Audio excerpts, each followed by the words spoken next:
আসসালামু আলাইকুম। আমার প্রিয় মাছ চাষি ভাইরা, আশা করি আপনারা ভালো আছেন। আমি কৃষিবিদ এস.এম. রউফ।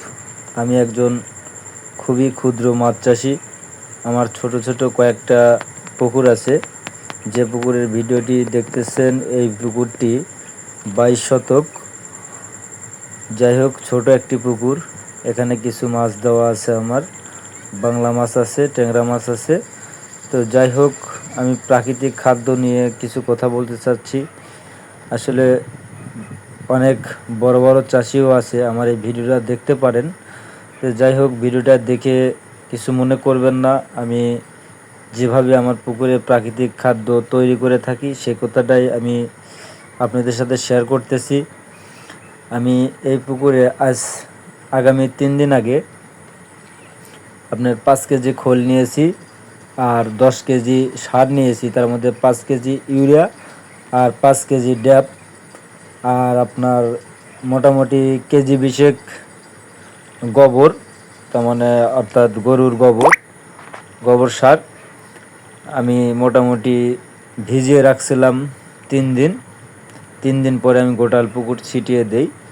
তো যাই হোক, মোটামুটি খুবই বর্তমান বৃষ্টি।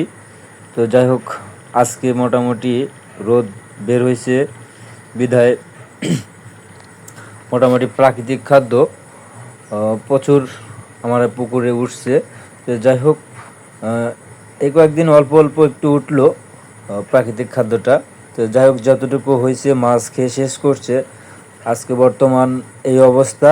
তবে ওয়েদার যদি ভালো থাকে, অর্থাৎ আবহাওয়া যদি ভালো থাকে, তাহলে আপনার পুকুরে এরকম প্রাকৃতিক খাদ্য আশা করতেছি তৈরি হবে। আর মূল কথা হচ্ছে, প্রতি মাসে আপনার পুকুরের ডোজ ক্লিয়ার করতে হবে। চুন, পোকামারা ওষুধ, ছত্রাকনাশক, এদিকে খেয়াল রাখতে হবে। তো যাই হোক, সবাই সুস্থ থাকবেন, আমার জন্য দোয়া করবেন, আমি যেন এখান থেকে ভালো কিছু করতে পারি। ইন টোটালি আমার 4টা পুকুর আছে। এটাই ছোট, আপনার 2.5 বিঘা, 3 বিঘা, 2 বিঘা এরকম আছে। এই যে দেখতেছেন, আমার রুই মাছ কিন্তু প্রচুর খাচ্ছে। তো যাই হোক, সবাই ভালো থাকবেন, সুস্থ থাকবেন। আল্লাহ হাফেজ।